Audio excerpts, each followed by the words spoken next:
भारत के पास वर्तमान में गेहूं का भरपूर स्टॉक है और अच्छी बात यह है कि अगले साल गेहूं का उत्पादन और भी अच्छा रहने की उम्मीद जताई जा रही है। दरअसल उत्तर भारत में समय पर ठंड के दस्तक देने से गेहूं के बेहतर उत्पादन की उम्मीद बढ़ गई है।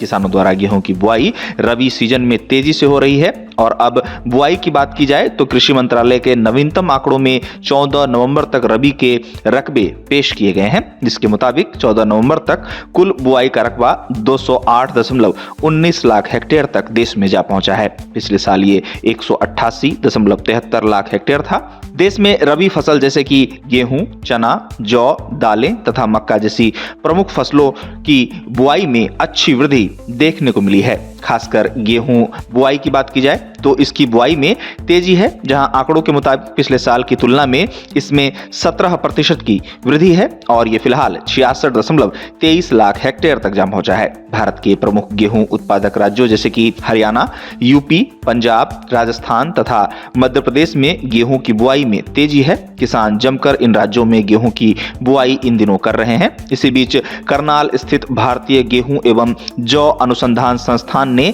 देश के किसानों को गेहूं की बुआई के मद्देनजर समय पर सिंचाई और खरपतवार नियंत्रण करने की सलाह दी है। आपको बता दें कि IIWBR ने किसानों से कहा है कि बोई जा चुकी गेहूं में 20 से 25 दिन बाद सिंचाई आवश्यक है। गौरतलब है कि भारत दुनिया के सबसे बड़े गेहूं उत्पादक देशों में से एक है, जहां देश में सबसे ज्यादा गेहूं यूपी में होता है। देश के कुल गेहूं उत्पादन में उत्तर प्रदेश का योगदान 32.42% का है। इस तरह भारत वैश्विक गेहूं उत्पादन में 14% का योगदान देता है। अब FCI द्वारा गेहूं को लेकर जारी आंकड़ों की बात करें तो FCI के मुताबिक देश के पास सितंबर 2025 तक 3.33 करोड़ टन गेहूं स्टॉक था। आंकड़ों की बात की जाए तो भारत के गेहूं उत्पादन में लगातार वृद्धि जारी है, जहां 2023-24 में भारत ने 113.29 मिलियन टन गेहूं का उत्पादन किया था और इस साल अब तापमान के जल्दी नीचे गिरने और ठंड के समय पर दस्तक देने से